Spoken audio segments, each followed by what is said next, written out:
Welcome to the Recovering Perfectionist Podcast, where I empower you to develop sustainable habits, challenge society, and take messy action.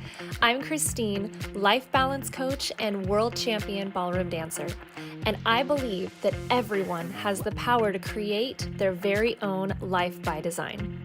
The Recovering Perfectionist Podcast was created with a mission to encourage a life of abundance by finding peace and acceptance in our own imperfections and developing healthy self-love through sustainable habits and manifestation. It's time to align with the universe for the full human experience and redefine what it really means to be successful. It's too good, the secret is out and wow.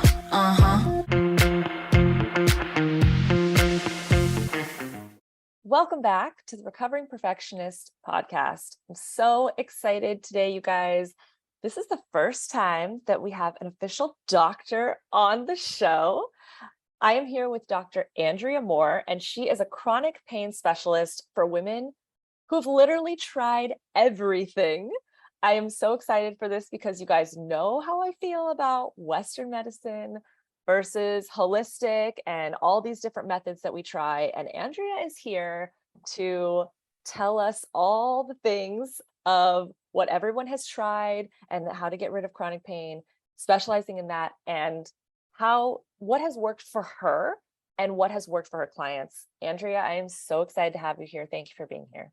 Oh my gosh, I'm so excited to be here as well. Thank you for having me. I can't wait. Absolutely. Absolutely. So I just want you to give, again, like I tell my guests, I don't talk to this is our first time kind of meeting. And I really want you to give an overview of kind of like what you do, why you got into this. Yeah. Like, how did you get here? Right. Oh my gosh. So one, I always tell people, like, if I really told you the whole story, be here for like 5 hours. So right. We're going to clip note it, but we're going to take the golden nuggets out of it. So really, I call myself a recovering health perfectionist, which is, I loved the name of the podcast, obviously. Thank you. I love that. It just went along so well because my entire journey really has been about, like, it started because I had this perfectionist tendencies about, like, I need to get rid of all my symptoms. I need to operate in utter perfection, health-wise and body-wise at all times. And I also did have symptoms that were problematic and were impacting my life. And so can you share with that, like, what were you dealing with specifically? Yeah. So we can kind of get an idea of like the paint us a picture. So I had chronic pain really my whole life. Like, my sister remembers me complaining about it as a young kid and things like that, but it just kind of got ignored. It was just like, oh, you just, you're fine, whatever. And so it really wasn't until I started working as a physical therapist, and in PT school, they train you like, okay, during the evaluation, the person comes in for their problem. And then you ask, okay, is there anything else that hurts on you? And people would be like, nope, just my knee. And I'm like, what? Like, just your knee? Like, but what about, like, you don't get like back pain sometimes or hip? And they're just like, nope. And like, that would happen over and over. Like, nope, just my shoulder hurts. And I was like, it blew my mind because, like, my body, there was parts of my body that were in pain at all times. Wow. So it literally, and you have no idea why. No. And it wasn't until then that I realized it wasn't normal. Like, wow. It, like, I actually, like, I was very functional despite, and I think there was honestly benefit to me not realizing it wasn't normal because I just blew through it. Right. So you powered through. Yeah, yes. As we always say. Yes. Like, I remember even going through PT school, like, I had to sit in the back of the class because my hips and back would hurt so much. Like, I'd have to stand up and like move around. Like, I could barely like concentrate on the lecture. Right. And then, like, I worked out a bunch too. And it's like just walking up the stairs after my workouts, like my knees would be giving out and like, I don't almost fall, but I just thought that was because I worked out super hard. Like, I just thought I was a baby about things, and that's what everyone experienced. And so that's part of it. And then in 2013, I was in a car accident and I ended up with post-concussive syndrome, which led me to a lot of chronic symptoms in terms of headaches, brain fog, like memory issues, things like that. And so it's like, on top of the pain now, it was all of these symptoms, these invisible symptoms. Right. And that really just really opened my eyes to this invisible world of like chronic pain too, because a lot of my, clients had chronic pain that nobody could see and really were taking them seriously because they were all like they were functioning from the outside, right?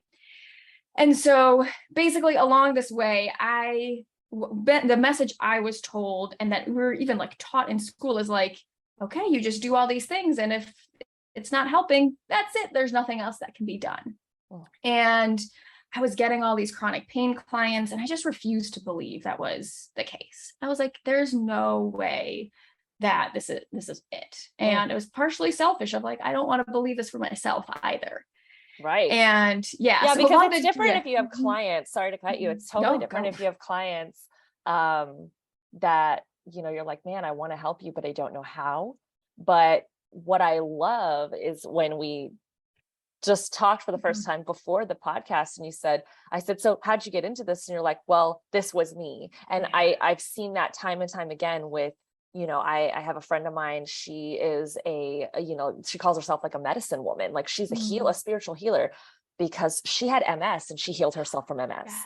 And you're just like, how do you even go about starting? Like that's my journey is a little bit different in that way. But I am so mesmerized by coaches and doctors like you, spiritual healers who have had this happened to me. This was me. And everybody told me I was a lost cause because they told her the same thing. They were like, well, you're just going to live with it. And she's just like, what? Like, that's not okay. And it's by that curiosity of knowing that I don't have to live this way and I can find the answers that has given you the power that like you were, fated by the universe and chosen to be able to now pass that knowledge and information on that someone maybe didn't do the work enough to figure out how to help all of these chronic pain patients that are coming to you now. That instead of going to someone who's going to say, well, here's a steroid shot, we'll see you in 6 months, adios, like good luck living with this. And we've seen that time and time again on movies, TV, documentaries, all these people that just doctors don't know what to do. So to see someone like you come into the picture, and that's why we love talking about things like this here, because I'm just so I've had tiny little fractions compared to most people of issues with Western medicine. And I've heard horror stories, and I feel like the ones that I've had in my life have been horror stories for me. But when I hear other stories, it's like, oh my gosh, it's nothing compared to. But it has nothing to do. That's not something we should compare, because every story of a Western doctor telling you something that is just completely overpowering,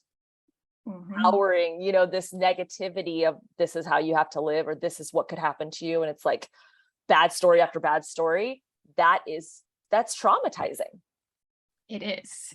It's so traumatizing. And there's actually evidence that shows that the more doctors you go to and the more doctors who give conflicting reports on what's happening or say things like that, guess what? That just keeps you in for chronic pain. Like it is research proven that keeps you in chronic pain, that actually negatively impacts chronic pain, and that people are more likely to have chronic pain and have a harder time recovering when that's the case. And what's so, oh my gosh, I could like go on such a tangent. I know I was talking about I hear you. Story, no, I like, hear you. It's so, what's fascinating to me is the research supports so much of the work that I do, and like the more like holistic alternative side.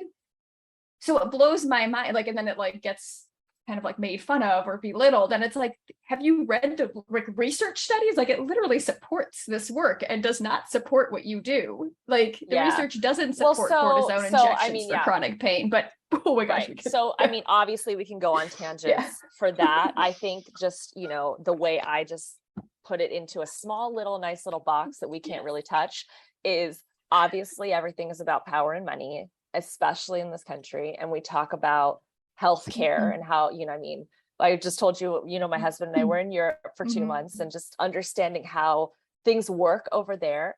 There's good and bad in all countries, but yes, our healthcare system is really destroyed.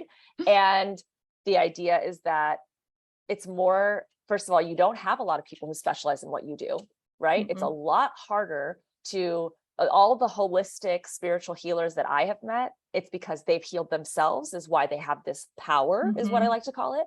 And they are now able to help other people. These Western doctors, they're just going to medical school. Yeah. They're doing the, the normal trade. And so a steroid shot is going to cost X number of dollars, and they do that every 6 months or every whatever. And that is, it's kind of like chemotherapy, right? That's way more expensive than if you were to do something else in a trade that someone doesn't even have. So that's the obvious answer, how we're going to shove the public into these things. And unfortunately, it's almost like the food and everything that just makes us sicker. So the sicker we get, then they get us on both ends, because if you're sick, right, I'm selling you the food that's making you sick, and I'm selling you, or the ideas, and then I'm selling you the result to heal you, quote unquote, because it's not really healing. And it's just going to keep you in this cycle, and you're going to pay me twice. And so I hate to say it like that. And some people are like, whoa, that's intense. But it's like, we're not here as a recovering perfectionist to like sugarcoat it. Like, it's just not why we're here. And so I like to just be upfront about it and talk to people about, like, this is really what's happening. And the sooner we can digest that and understand it, we can like not be a part of the problem, and we can pull ourselves out of this cycle of sickness, literally both physically and mentally. And then we can actually see people like you who can help people in a real way. Yes. Oh, yes. We are so on the same page. I mean, that's just my 2 cents about it. So with you. Yes, absolutely. Because I'm also a nutritional therapist. And so we can bring in the God bless you for that. We love a good nutritional. Yeah. So, but what was along my journey, I'll go back to that for a second. Yeah, please do. While I was seeking out other answers, and I'm so grateful for this piece, because obviously it brought me to where I was, it was done from the sense of something is wrong with me, and it's not okay for me to be like this in this world, right? Like I can't show up with pain. Like, I'm not worthy if I have pain. I'm not worthy if I have brain fog and memory issues. So while it did lead me to some of these things, the intent behind it was always, something is wrong with me. I'm not okay as I am. I must fix myself before I can live my life. And that's heavy. Yes. Yes. And so I kept getting stuck. Like, I was, being exposed to these amazing holistic therapies, to spiritual healing, even to mindfulness, to all these wonderful things, but they never would work for me. Like, it was like there was just this block up, this resistance to letting it in. And things just kind of continued like to get worse and worse, like especially internally. Like, along this, it was really such like an emotional battle. I think because I had an understanding of chronic pain, the pain it almost like it bothered me physically, but emotionally it was like I could kind of put it aside. It was more this sense of something's wrong with me, especially like brain wise. And it just, this emotional tension just kept building up inside me. It just got worse and worse, really, the more even holistic I would go. And I was like, what the heck is like going on? And finally I discovered really the trauma, the embodied side of things, this more looking at things through a trauma informed lens. And that's really when everything shifted for me. And what I found, and I just found the same thing for my clients, is that when we are able to look at the way we were even approaching our healing journeys, it starts to shift and open up so much. And it's really about connecting back into our bodies, because ultimately, while I was doing the quote unquote like spiritual things and holistic things, it was still disconnecting me from my body. It was still separating me. Like, I was still staying very dissociated without realizing it, of course. So it wasn't until I could finally like allow myself to be exactly how I was, which took a lot of work to be able to do that. I feel like a lot of people talk about it like it's this like one quick decision they made. That was not the case for me at all. Right. Like years of work to get to the point to be okay with just being who I was. that honestly, then things healed. Like things started shifting, like from physical symptom wise, brain post-concussive symptom wise, like that's when things started to heal. When I really started. So let me just clarify that for some people, because even me, I'm kind of in this journey as well. Yeah. We were talking a little bit before about, I had asked you, what are your thoughts on hypnotherapy? Mm-hmm. What are your thoughts on breath work? All these different things. And you said, honestly, like you're for a lot of these methods, but just like what you just said about your own healing, you said you tried all these things and it just didn't work for you. Your body wasn't willing to receive it in that moment. Because it just wasn't where you were in your journey. And I think that's so powerful to talk about, because regardless, listen, we go from Western to holistic. Listen, once you decide you're holistic, that's its own journey on its own, right? Because we're so conditioned and programmed by society that you go to a doctor who's got all these years of experience and degrees on the wall, and that's the person that's going to help you. And then you have your trauma experiences and you realize, okay, wait, like this isn't going to work. But then trying to figure out where you are in your journey. And for me, I've seen so many different people like, oh, I did this. And, and I tried working with this breathwork person, and I went to this retreat and I did an ayahuasca journey and all. And I'm thinking, where do I start? And then also what's going to work for me? And like just what you said, am I in the place in my journey to do that? Because they're probably further along and that's why they're doing this. And that if I do that here, is that going to am I even going to well receive that? And so I think, I love what you said about being where you are in your journey. Like that's very, very important to understand that into healing. But the other part of that, because I think I'm having issues with that in my journey right now, is you said you accepted yourself as you are. And that's what started the healing journey. Like that was the turning point for you. Right.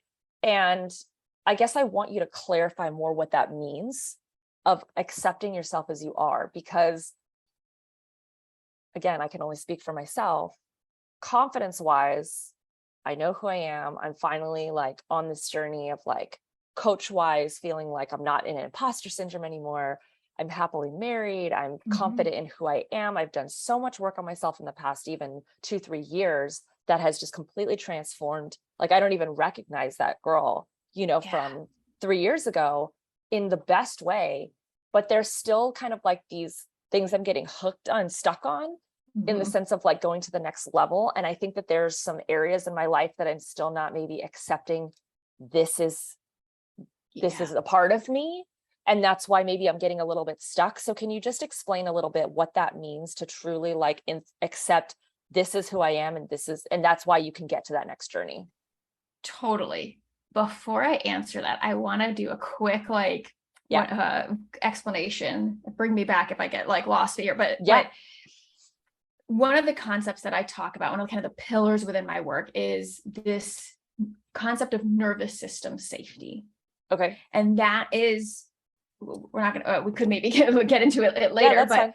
Really what it is about having the safety right here, right now, in this moment, to trust that you can get through whatever like state or feeling or thought or sensation is coming up. And it doesn't need to be gracefully. It doesn't need to be easily. It's just that you will live through it. That's it. That's the only prerequisite to nervous system safety. And it's a very like right here and right now experience of like, okay, right here, right now, I'm not going to get eaten by lions. If I say this thing out loud, I'm not going to be attacked, right in this moment. Right. And I say that first because often when with perfectionism, what happens is there's so much fear to even acknowledge or go places or even accept things for fear of what will happen if we accept something. So I wanted to like put that first before I talk about acceptance, because for perfectionists and myself, and this is still something I consistently work through, is coming into acceptance is it feels like if we do that, we're giving up. Feels like if we were to accept something, then that means we won't grow there. And really what I like, and I still use the word acceptance, but what I really like better is allowance for what is. I love that.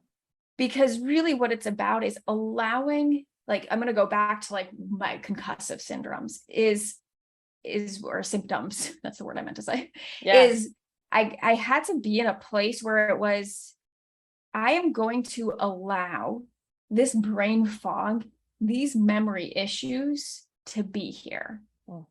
And it was one of these things where my thoughts were really like, what if this was the way I was for the rest of my life? Like, what if I just knew, like, what if it was true that these symptoms would be here and that I actually couldn't change them? Like, what would I do? And there was a huge difference in the energy I was asking that of myself versus the doctors being like, oh, there's nothing you can do. And that energy was actually, for me, very empowering to be like, okay, what if this was just what it was? Like, what if this is here? What would I change? What would I do instead? And it was this huge, like, letting go of like, oh my gosh, I wouldn't have to fight this anymore. Because I was so exhausting, like the amount of people I was seeing and money I was spending and things I was trying to do to get rid of the symptoms was exhausting. You weren't accepting it. Yeah, it was fighting it. Right. You were pushing it away and resisting it. And what resists persists. Exactly. And what really the energy behind myself asking myself that question was really about, how could I thrive even with these symptoms present? Like, how can I continue to grow in my life and live a life that feels amazing with these symptoms being here? Not in spite of them, not like, oh, I need to get rid of them before I can live my life. Yeah. And that was, and again, that wasn't, it's so easy to say it as in like, oh, it was this moment that I asked myself that, but it wasn't that clear cut. Like, I really want to make that clear, because I think, so like, people will ask themselves that question. They're like, I didn't feel that way. That didn't work for me. It's like, no, that really took a while. Well, it's a practice. It's like a muscle. You have to keep working it out. So at least from my experience because I'm relating to what you're saying, that you kind of like, it's kind of like when you're trying to change a habit. You're like, okay, I'm going to change this habit and I'm going to do better, right? Because this isn't serving me or the people around me. And then you do something and then it's like, oh shoot, it's kind of like that rubber band on your wrist. It's like, you got to know that what I'm catching it. Now I'm aware that it's happening. I'm not doing it subconsciously. And so it's the same thing of your mindset shift of like, you are in a group of people, things are happening. And then all of a sudden you're like, oh, my back hurts. And now all of a sudden you're feeling like I'm unworthy. And I'm the only one in the group that's feeling like I'm in pain and this sucks and whatever. And then if you just change that and you're like, no, I'm still having fun. I'm here. I'm fine. This isn't bothering anybody. And I can still thrive in this condition. And that's mindset shift, but that's going to take multiple times and real life experiences in order to shift that. And that's when you start to, correction if I'm wrong. I feel absolutely. Like it's kind of like a habit change. And so that mindset doesn't happen overnight. You don't just wake up and say, okay, now I'm going to stop resisting this. It's like, well, no, naturally, subconsciously, you will keep resisting it. You just have to consciously choose to accept what is and learn to thrive in it. And it will kind of give it a big hug. My manifestation coach used to tell me that. She's like, pain is what's like surrendering to the pain, giving it a big hug and saying, I accept you. I love you. You're here. And I'm going to protect you. And so many people are like, no, I don't want you here. Get out of my space. Exactly. Like she goes, if you physically make it a person, kind of like on that movie where the Inside Out. Right. Everyone loves that movie. We all life coaches, we talk about it all the time, of sadness. And what she can't wait to get rid of sadness. She's like, get away from me. I don't know why you're following me. And the minute she embraces sadness and says like, okay, I'm here for you, is when everything starts to happen. And it's like, that's the last thing that we think that we should do, is embrace it and sit in our sadness. Exactly. Or sit in our chronic pain. Yep. Yeah. But really, it's the whole irony is that's like when you do, right. One, my belief is that pain is here to send us a message. Mm.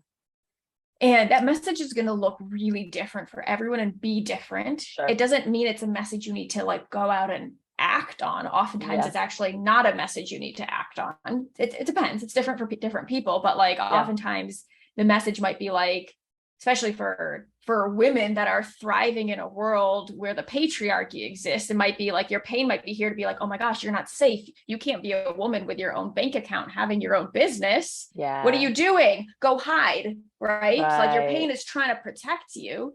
Yeah. So the goal isn't to push it away. It's to be like, oh my gosh, you're really scared for me. Like you're trying to be here to protect me.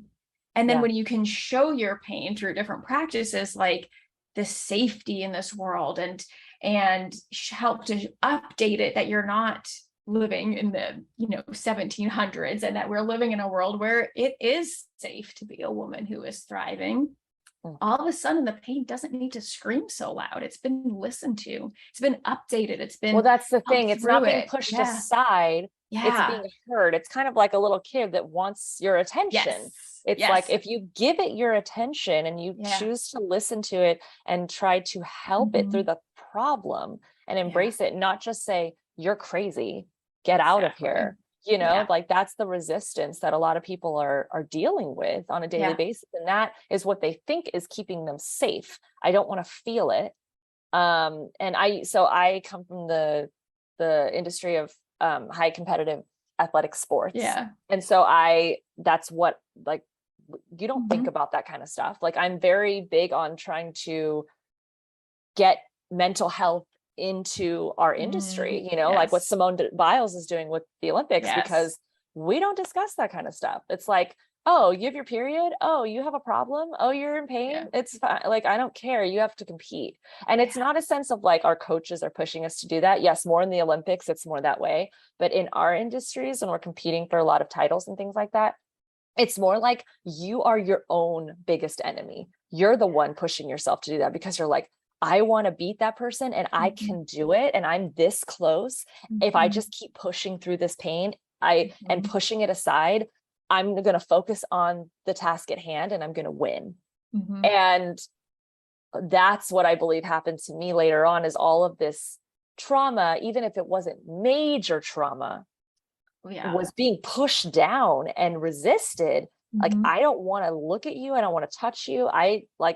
My period was irregular for so long. I had like 4 periods a year because I was just like, I'm not a woman. Like, I don't want to deal with this. And then all of a sudden, like, I started like becoming like in my late 20s, and I met my husband and all these things. And I was like, whoa, like what is going on? And all this stuff started bubbling to the surface. So it does, even if you're pushing it away for so long, it will eventually resurface. Everything will. So you cannot get rid of it. It will never get, you have to move through it in order for it to dissipate.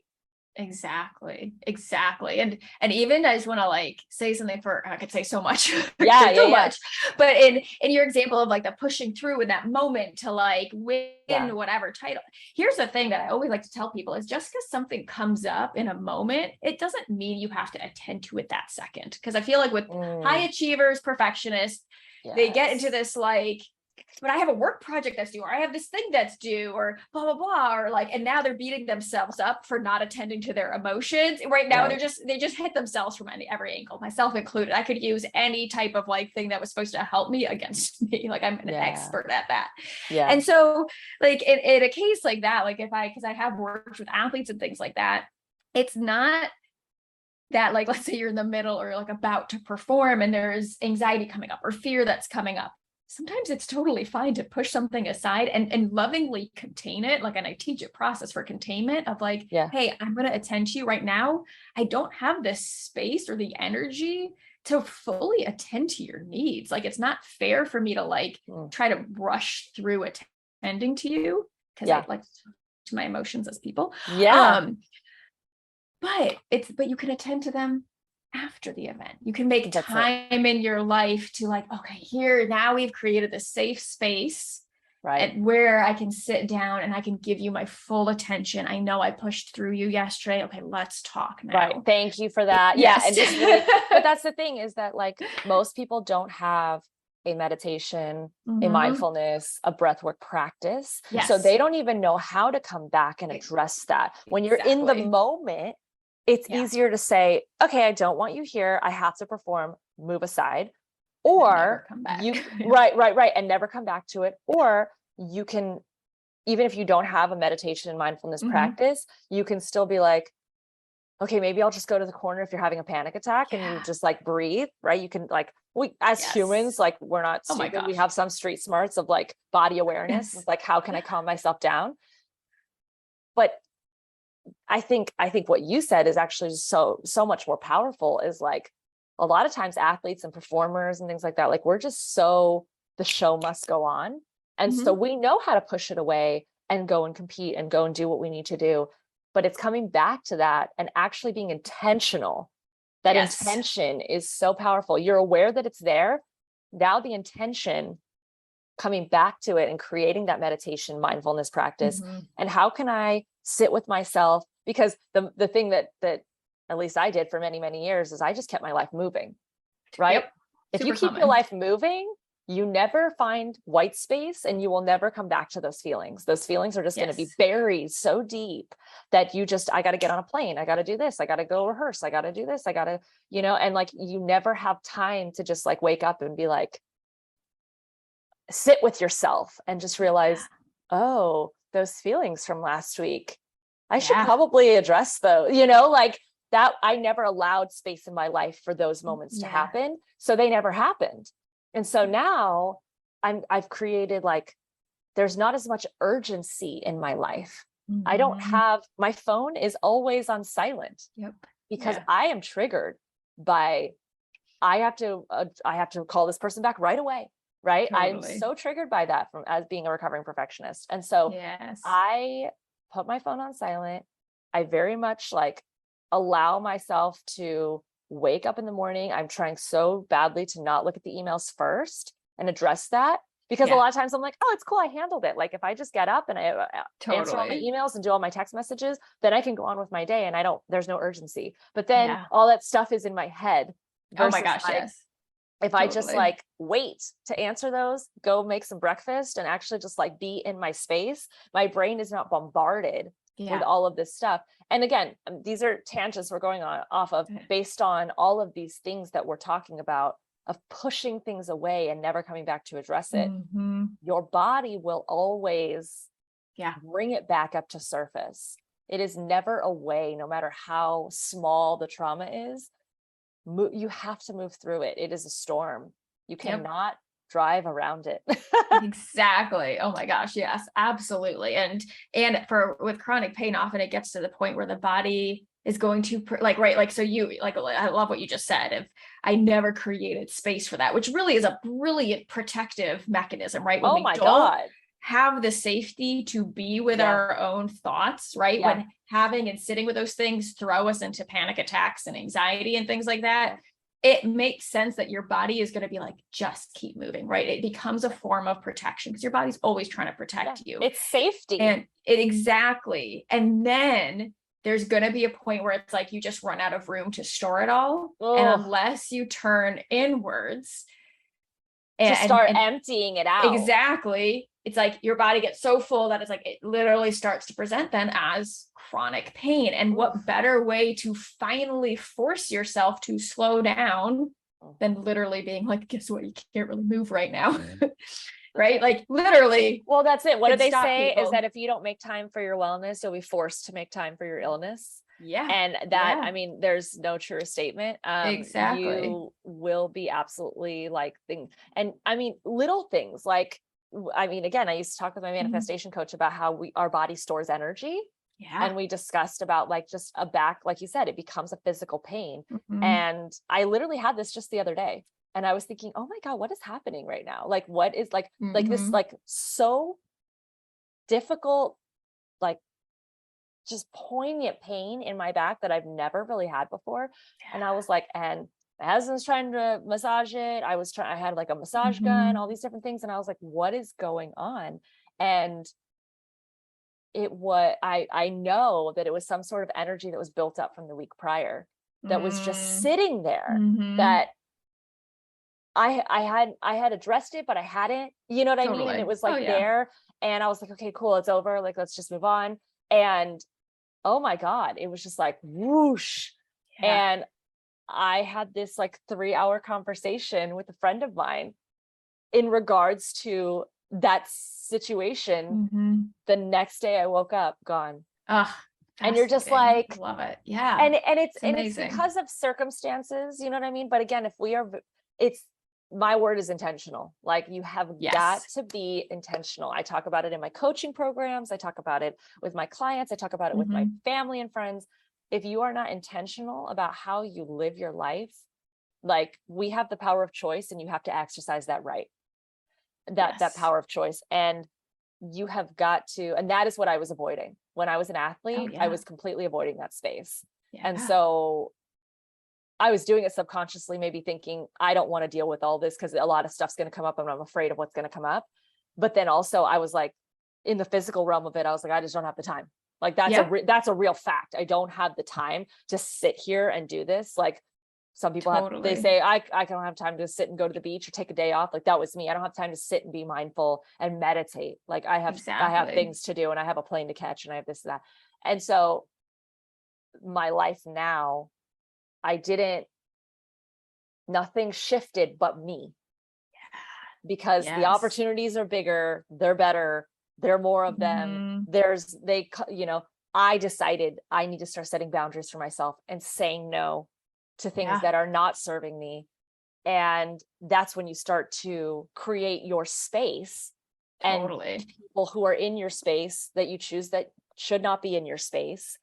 And making time every day for 5 minutes of meditation or mindfulness practice or something like that allows you to be in your space. And I want to back up and say, for a lot of times where the issue is with chronic pain is that 5 minutes feels terrifying. Like, it feels like you're unable to do that, because when you've been in chronic pain, and really chronic pain is defined as pain that's just been going on for more than 6 months. Like, and I want to make a link here too. We're going to really quickly get a little neuroscience-y, but not if they're, I go into it on my podcast if you want to get like really nerdy about it. I'm not going to do that here, because I have like 2 hour-long episodes about the neuroscience. And we'll link everything below. If those of you at the end that want to hear more about neuroscience and all these things with Andrea, like, we will link everything. Don't worry.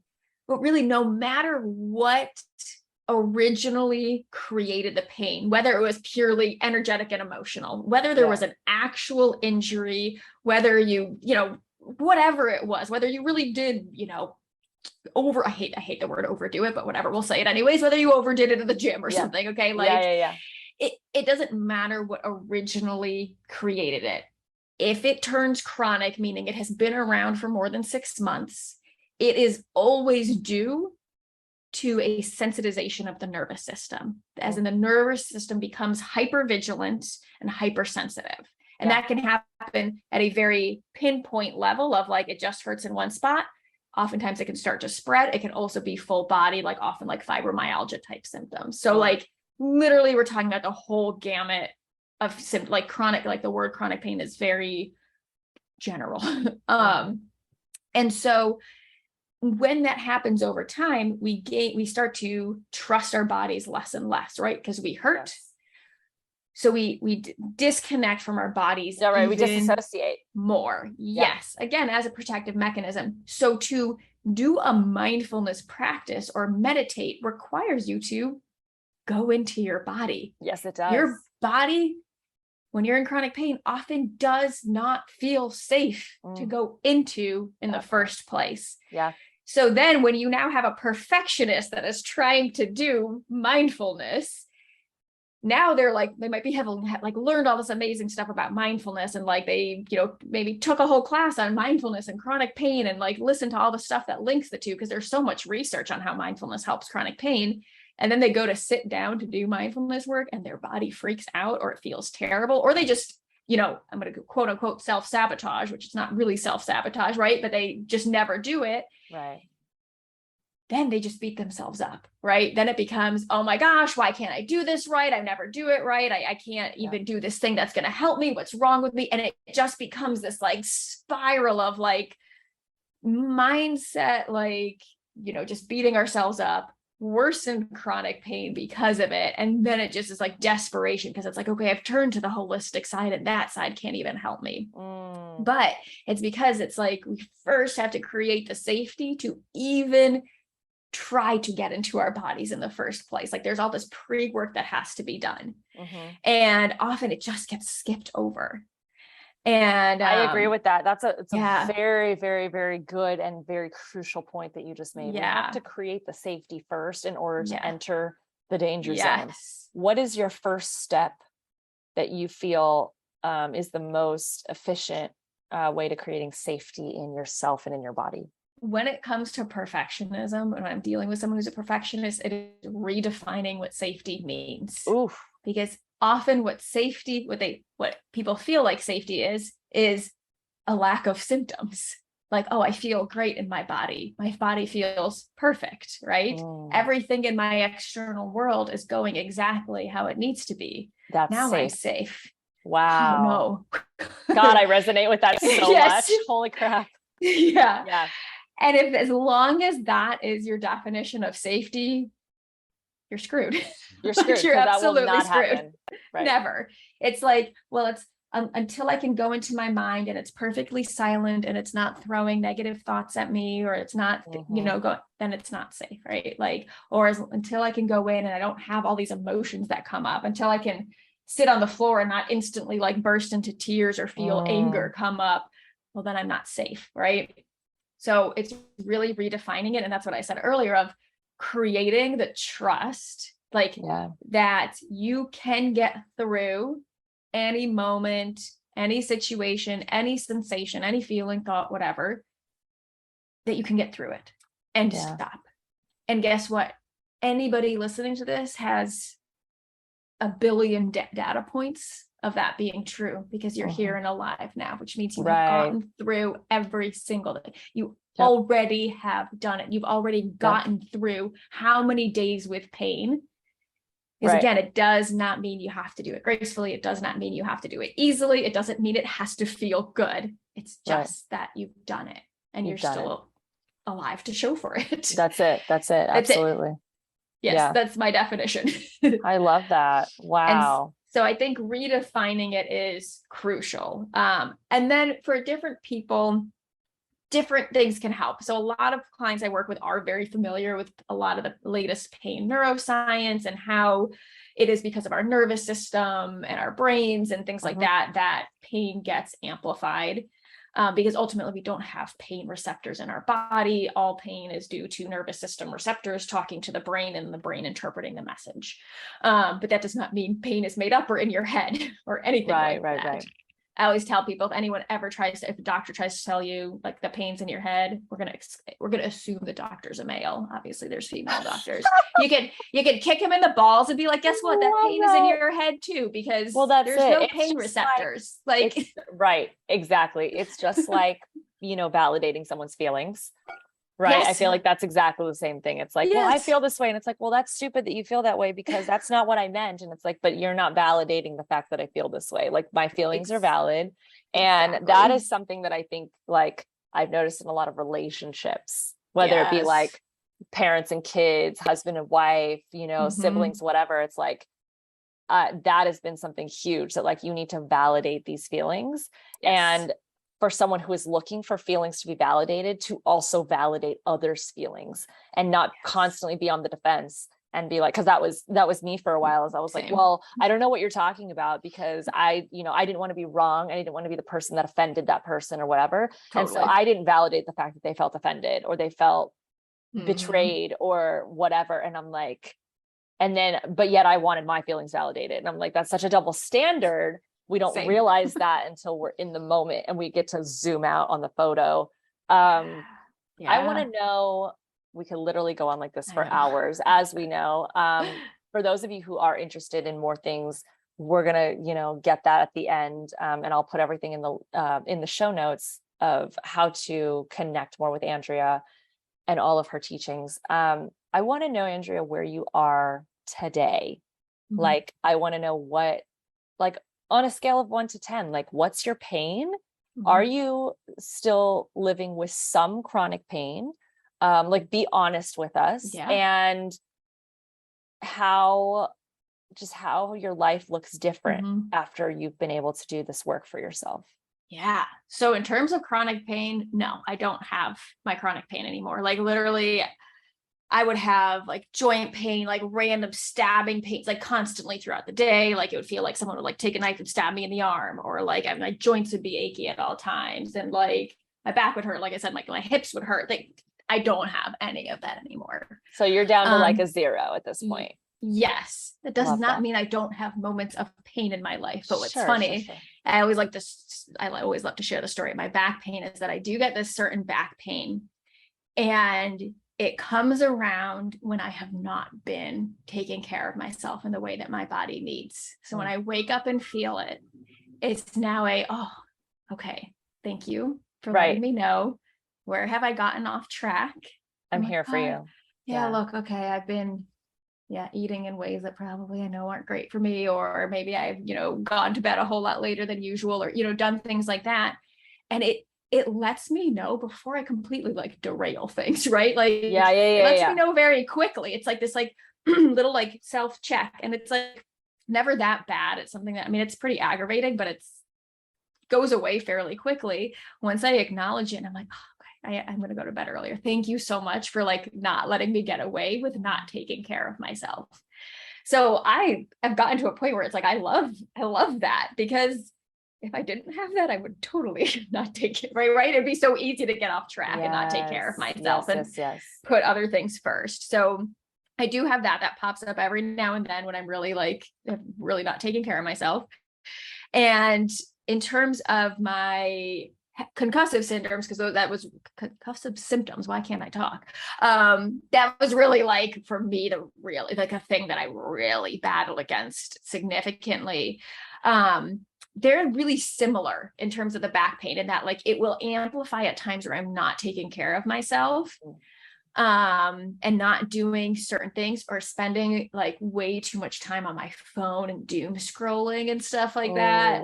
That part. I noticed they amplify, and because of it, I have to go back and I have to like do a couple like things to just get me almost like back reset in my body. Like a detox. Yeah. And oftentimes like what I find is, it was funny because I used to turn to like very specific like eye exercises, but I really found that like literally just going out on a hike and spending like just some time in nature was just as effective as like these annoying eye exercises I was doing, and like so much more beneficial and fun. You know what I mean? Yes. So it's just like, it's just like I need to like reset myself. Yep. And so, like, I love that. My husband and I have become bike riders in the past couple of years. And so like we take our bikes out and we go ride around wherever we are. We bring them with us everywhere. Like, it's amazing. And so, I agree. That whole nature thing, like nothing better than just being as present in the moment that you can be. Also, dancing for us does that too. But sometimes, it's easy to hop on a bike sometimes. Totally.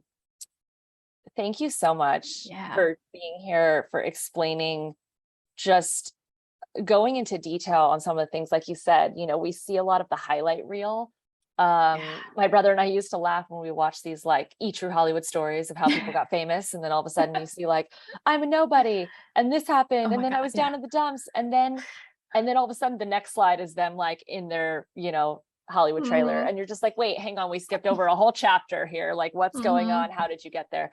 And I feel like that's what people do a lot of times with healing, is they go, and then one day I woke up and this was, and I felt this way, and or like you said, I did the work, and I created the space, and then it happened. And it's like, and you're like, wait, but like, what does that mean? I created the space? Like, none of that makes sense. So I really am appreciative of the fact that you are able to verbalize some of the feelings that I think people don't understand how to achieve, and that they're craving.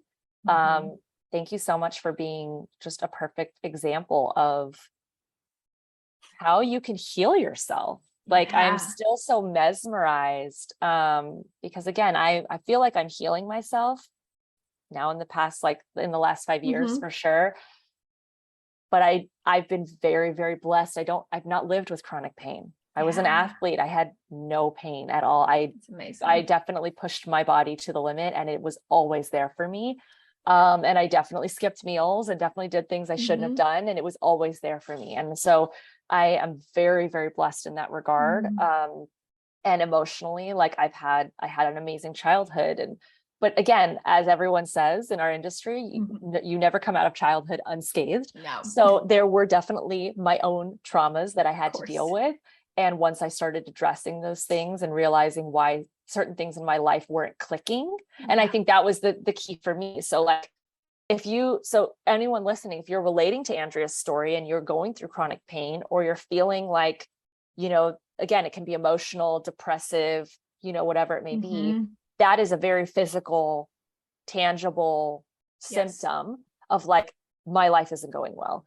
But for me, if you're a recovering perfectionist and you're keeping up with yourself and you're constantly moving, trying to create the life that you desire, and everything was good in your childhood, and you achieved a lot of things as a young kid, and then you grow up and you just start to realize that you're trying to control so many aspects of your life and nothing's working anymore.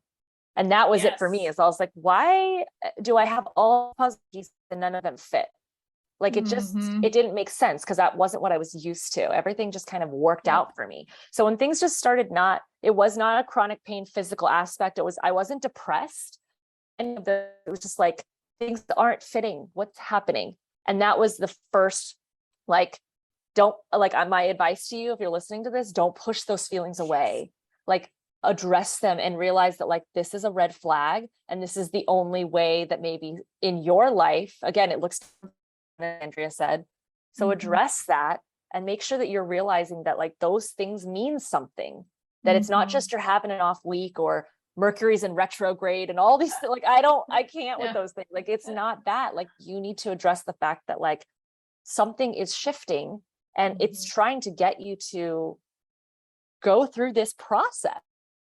Right. And we all need to be going through this therapeutic mindfulness practice and growth evolving practice. And nobody teaches us how to do that. Everybody goes through it when they feel like they have trauma or chronic pain, or they're dealing with something that, I'm depressed, I have to go see a therapist, I have to go do this, whatever. But sometimes you have people that are doing just fine in life. Just these things that just aren't up, and it's becoming more and more frequent. And that's a sign, and that's something you need to be addressing and realizing like, wait, hang on, something's trying to talk to me here. And so that's what it was for me. And that's why I think it took so long, is because it was subtle.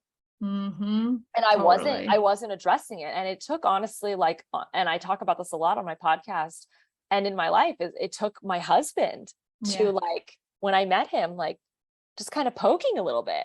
And at first it felt uncomfortable. It was like, man, I'm trying to be my best version of myself with you, and you're over here telling me like, why do you do this? And it wasn't, there was no malicious intent, there was no judgment.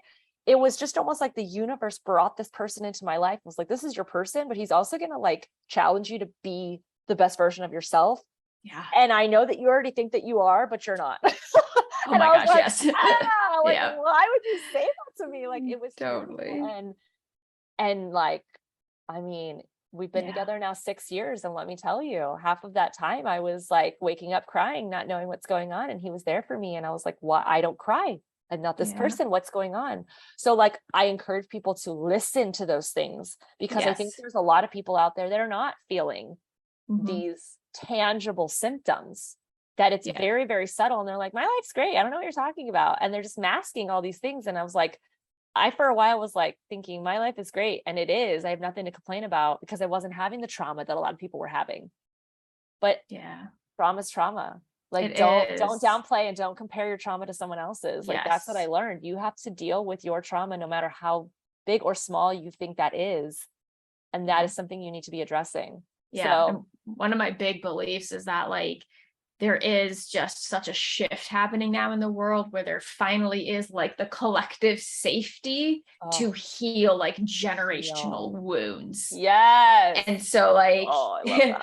it's sometimes it's like what's coming through, this is like a whole other topic, whatever. It's like it's not even yours necessarily, but it's like, because I mean, we know trauma gets passed down through the DNA. So it's like you might like you yourself, Christine, like you might be like, I didn't like have these like big traumatic moments, but it's like you finally, especially with your husband and stuff like that, had the safety and the space and the ability to heal whatever was coming through. And you don't even need to consciously know what it is. Sometimes you do, but yeah, a lot of times like it's just, I feel like this massive healing that is coming up, and it's just about, are you going to take it as healing or are we going to push it away? Right? Absolutely. And it's about a lot of times gaining the skill of like, okay, cool, I want to heal this, but how the hell do I do this? Right? Like no one teaches that. Start? It's so overwhelming. And so I teach all of that. So that's it. That's it. So that's the thing. It is overwhelming. It is scary. It feels unsafe. It's uncomfortable. It's almost feels like just as hard as the trauma itself. But our advice to you here, and this is what I always try to give people at the end of these, conversations, because we always have really great specialists and experts that we discuss really intense things. Reach out. Reach out. Like, we are here. This is why we're doing these podcasts. We're not doing this. I mean, yes, I will say, and Andrea, I'm sure you can attest, like, these are very therapeutic for us. Oh like, my gosh, yes. This conversation alone talking. has felt great. What a great way to start my day. But at the end of the day, like, we are wanting to pass this information on. That's why we've created these podcast episodes. That's why we've created our podcasts, why we've created coaching programs, and why we've entered into this field is because we know that there are solutions that people are not sharing. And we're here to tell you, we have the solutions, they've worked for us, and we want to help you find those as well. So don't be scared to reach out to people like us. We have information. If you're going to pay thousands and thousands of dollars for Western doctors to tell you they don't have answers, like, honestly, like, even I've talked about this even in business coaching, you can pay 50 grand a year to go to a university to get a business degree that may or may not get you a job that you're learning from someone who's making 50 grand a year. Or you can pay $6,000, which a lot of people think is a high price tag, to a business coach who's going to teach you in 4 months intense business theories and how to build a business. He's a multimillionaire. So you're learning from a millionaire, and you can now build a business and start making 10K months. That's a real possibility. And that is what the people are having, those real experiences right now. So it's about shifting your mindset and not allowing society, the conditioning and programming we've grown up with, to say this is the only way we know that works. And if it's not working, I'm out of ideas. I now have to live like this. And that's just, we're here to tell you that's not true. That's a huge lie that society is telling you. And you have solutions, and we have them for you. And if it's not us, other people that are doing what we're doing as well, you have to find the right person. But there, like you said, we're in a collective space right now where healing is more widely accepted, and it's okay to show your vulnerabilities. And because I don't even want to call them weaknesses, because I actually don't think they are. I think the vulnerabilities are the strongest part of you. That's when you get to the good, meaty, yummy stuff like that. So much goodness in those things that feel so crappy. Like I think one of the first videos in my program is like the gold that's in being triggered. Like there's so much goodness that happens when we can like just get curious about what's there. So yes to all of that. So good. Love it. Tell us where we can reach you. We'll put everything in the show notes, but just like how can I reach out to you, and how can I get a hold of you? On Instagram is honestly like my favorite place to hang out. So like feel free to shoot me a DM there. It is like me behind my account. It's not some like weird person. Like I'm there. I'm like love talking to people. So please don't be scared to DM me. And I'm at Dr. Andrea Moore. I have my website is www.drandreamoore.com, and you can contact me through there. either whatever you're more comfortable with is totally cool. Feel free to do either one. And then I do have a podcast, the Unweaving Chronic Pain podcast. And if you want to just learn, like I recently had an episode that was about redefining safety. So if you want to dive more into that concept, that's a pretty recent one. And then some of the ones I don't have numbers for you. I think it's like episodes 5 and 6 are really digging into some of the neuroscience, but feel free to just kind of scan through. And yeah. And fantastic. I have a group program that's all about healing. So if you want information about that, just feel free to DM me. And fantastic. We will put all those links to your Instagram, your website, your podcast, your program, all of that in the show notes. Yeah. If you want to reach out to Andrea, please do. When you've got even if you have just an inkling, don't like push past that feeling and go and do it. Oh, and I totally forgot to say, I gave you a link to I recently did a workshop that's all about, I talk a lot about nervous system safety, and then just how to get out that vicious cycle of chronic pain when, you've tried everything else. So you have a link to provide to your audience where you can just sign up and just go ahead and get the replay. It's like a 2-hour workshop. It's pretty intensive, but oh my gosh, there was so much goodness that was covered in it. So if you want to dive in. I love that. I love that. There, as you can see, there's so much to absorb here.